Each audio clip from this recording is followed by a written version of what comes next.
Project for today is going to be this Exmark Quest Zero turn. It's a 52-inch cut model. It's got the deck belt came off of it, and it's a little bit tore up. It's not terrible, but we're still going to replace the deck belt. I'm guessing there's, well, here you can see it's all chewed up on the outside, but I'm guessing there's worse spots in it once we get it pulled out of there the rest of the way. So I did notice it has a couple of bad idler pulleys in there also, so I ordered those up. So we'll get these covers off on either side, and I've got it on the lift here, so we'll lift it up to make it a little bit easier.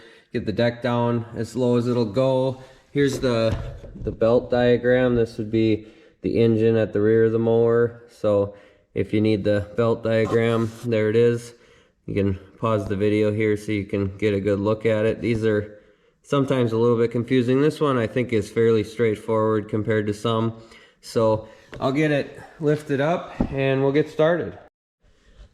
As you can see here, this pulley here is, I don't know how well you can see it, but it's all chittered up on the outside. This one still spins okay, but this one here,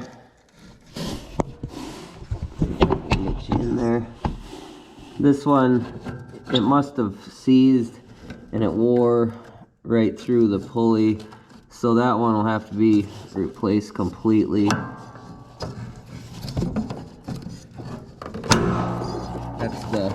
This one is the tensioner pulley, I believe. So there's just a couple of 1/2-inch nuts here for these covers. Got one off of here. I did a prior video on this, putting this spindle in. It had the wrong spindle. This one was the wrong one compared to the rest. They put a similar one in, but it had a different height to it. I'm pretty sure that was this mower here. But everything was fine at that point. This is about maybe 1.5 years later. And this guy does quite a bit of mowing. So I think I can get in here now to get these pulleys off.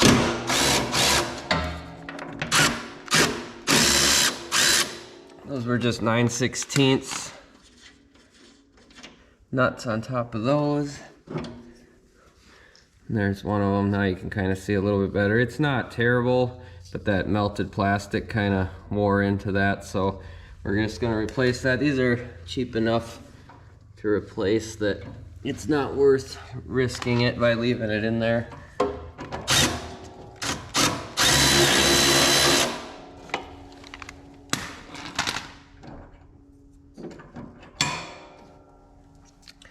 So here's the really bad one. You can see the bearings locked up, and then it just wore right through the pulley until the belt popped off it. I'm surprised the belt is even still in one piece, actually. So I've got to grab the pulleys. I'll throw those on quick, and then we'll pop the belt completely out. I have to pull the cover off the other side still. So these are the pulleys that I ordered. They're rotary, part number 13-10153. Otherwise they're Exmark 109-3658. These are the same pulley for the tensioner and the idler, so you don't have to worry about which one is which.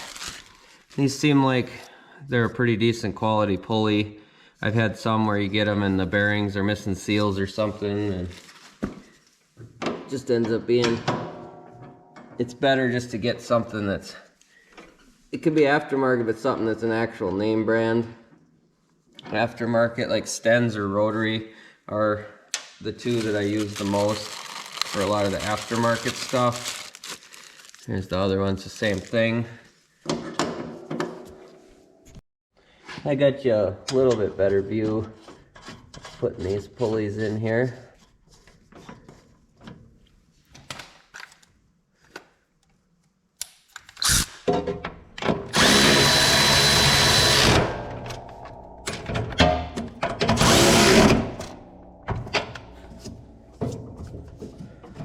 It's much better than what we had.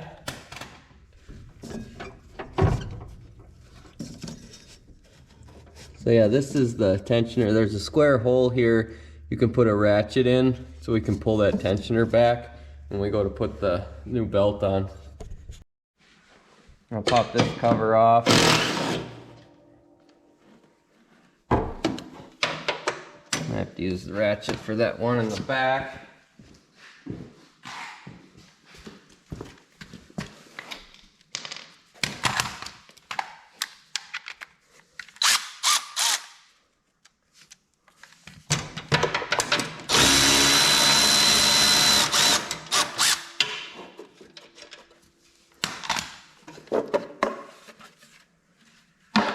I'll take the shop vac and get this junk out of here.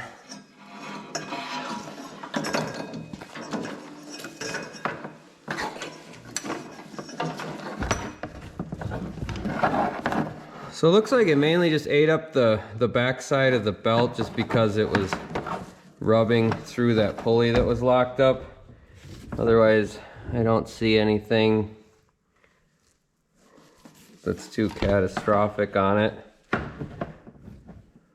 So you probably could reuse this belt, but if it was just my mower that I was running it on, it'd be fine, but this is a customer mower, so I don't risk it because you're putting your name on a repair when you're doing it for a customer, so you don't want to cut corners unless they really want to do it the cheap way. I've had a few of them that just want me to reuse as much as possible, like blades and stuff like that, and they'll just run stuff as long as possible, but they're aware of what they're running. Then this guy just wants it fixed all the way, everything new, so that's what we're gonna do. So I'll grab the shop vac and I'll clean this out, and then we'll get to routing the belt on here.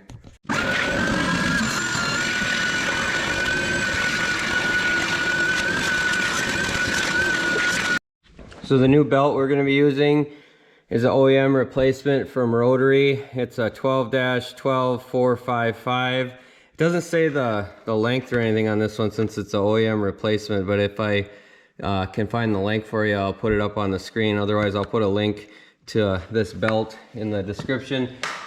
These did come with a 48-inch deck, I believe, also. So that's going to be a different belt.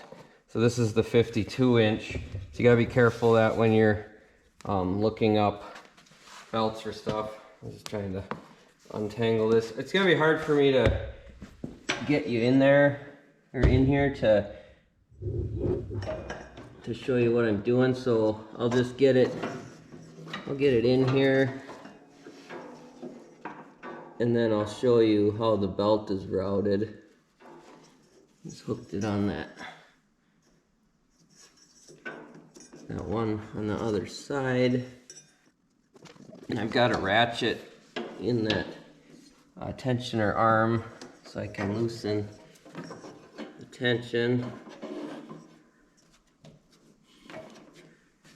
fish it to the back. What I think I'm going to do is leave it off of this pulley. I'll get it around the back pulley, and then we'll kind of work it around this one since it's easier to get at than the rear pulley on the engine.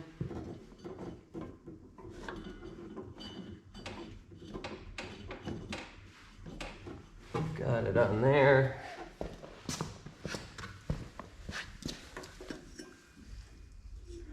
So I think I did something wrong here. Oh, this goes around the tensioner.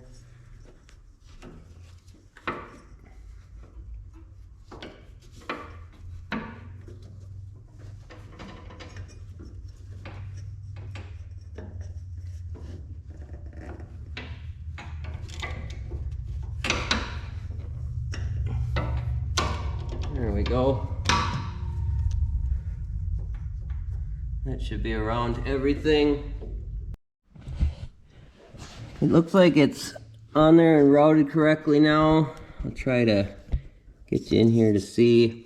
So this is the left side of the mower. Goes along here, behind this pulley, and around the front of this one, all the way over to the other side, and then comes back around this pulley, and that part goes straight back to the engine pulley, And then this one runs here and around this tensioner pulley, and then that goes straight back to the engine also, just like that. It's a fairly simple one to put on, just as long as you use this square hole here with a 3/8 ratchet. Just put that in there and you can pull backwards on that and loosen it up, so it's a lot easier to get the belt on there. I'll get the covers put back on, and then we should be able to test run it, make sure everything else is good. The only pulley that is still an older one is this one here, which I spun that one and everything seemed okay on this one, so I think that one's gonna be fine. So I'll get the covers back on and then I'll bring you back. One thing I wanted to add before I put this other cover on this side on is the junk getting around these spindles. If you watch other of my videos, you've probably heard me say this a bunch of times, but the grass buildup around these spindles, you can see even here how the paint is flaking and it's rusty. Well, that's one of the problems, because you want it to be strong where your spindle is bolted on. But the biggest issue is it holds heat. So a lot of these are not greasable spindles, and having all that stuff in there just insulates everything. So it's just collecting junk in there and insulating it to make more and more heat that'll cook that grease out of there, and it really diminishes the lifespan of your bearings on the spindles. If you have like an electric leaf blower or just a leaf blower in general, it's good practice just to blow everything out when you're done. I don't really like pressure washing machines just because you don't get like under these covers and stuff, so you'll get moisture that'll get trapped under there and that'll rust the decks faster also. Unless the camera cut me off there, but what I was saying is if you take these covers off every time if you're going to be pressure washing it, that way you can make sure you get everything out of there and that it's going to dry properly and not hold moisture in. But really all you need is air. So if you have a leaf blower or something, even an air hose you can blow out in there every couple times you mow or every time you mow. Some guys, they bring them in and they're just spotless. They clean them every time, and then other guys, like this one wasn't too bad, but I've had some where there's actual weeds growing out of the deck. There's so much junk on top of it, and then the decks just get rotted completely.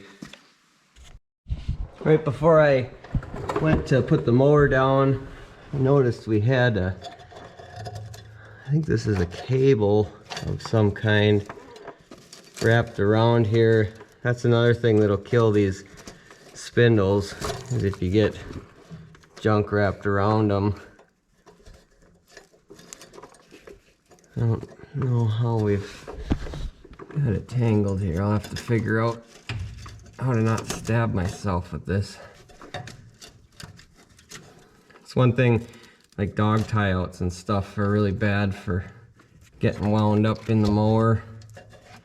I'll spend some time getting this chiseled out of here. I just thought I'd show it's one more thing you want to check if you're looking under the mower. Usually it's like twine string, or I get a lot of fishing line with people that have cabins on the lakes and stuff that get wound up in there. Fishing line is incredibly strong compared to what you think it is. It'll just work its way up into the seals and ruin the bearings on the lower side of the spindle here. But I'll spend some time getting this chiseled out of here and then bring you back. There, finally got it unwrapped out of there. That took about 10-15 minutes to get that all chiseled out of there. It had this cable in there. I'm pretty sure this is like a dog tie out. It's that coated cable, but if I stretch it out, it's probably about 6-7 feet of it that was wrapped up in there. But it didn't look like it got up underneath the blade. If it gets under this groove here, it can take out the seal for the spindle. So that's one crisis averted on this thing.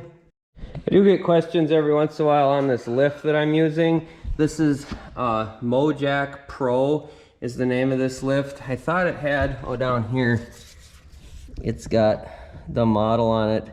It's this max load is in kilograms, 340, but I think this was, it said 750 pounds, I thought, somewhere on it. Otherwise you could do the math on that to see what that is in pounds. But I really like this lift. I've tried the other styles with like the hydraulic foot thing and everything, and this has the just the cable strap. These tires on it they've never really held air. They held air for like a week at a time and then they'd go flat. So I just never have air in them. You don't really need it. It wheels around just fine with them flat. But I haven't had a mower yet that this thing wouldn't lift. So it's a really versatile thing.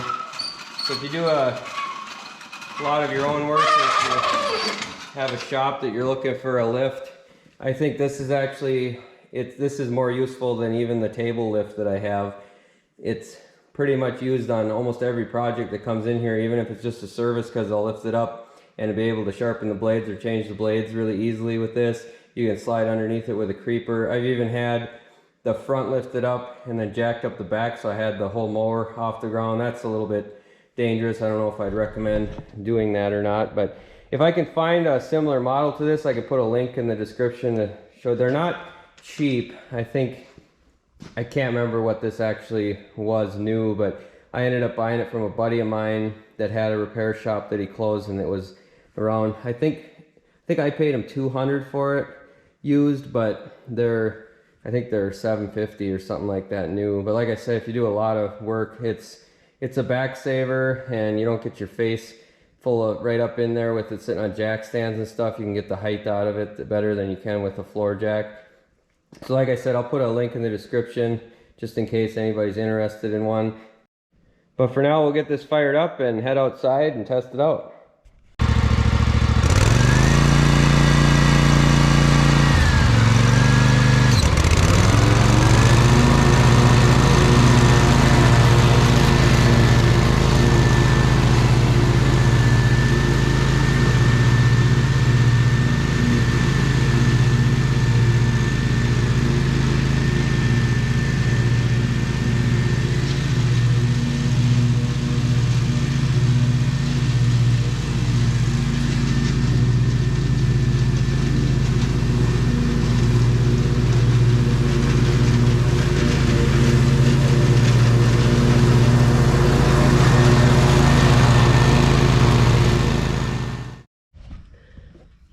I'm just checking to see if the belt is worn at all.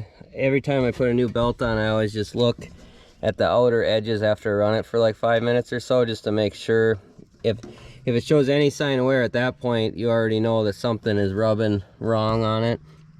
But this one looks like it's in really good shape still. It didn't have any wear marks at all on it.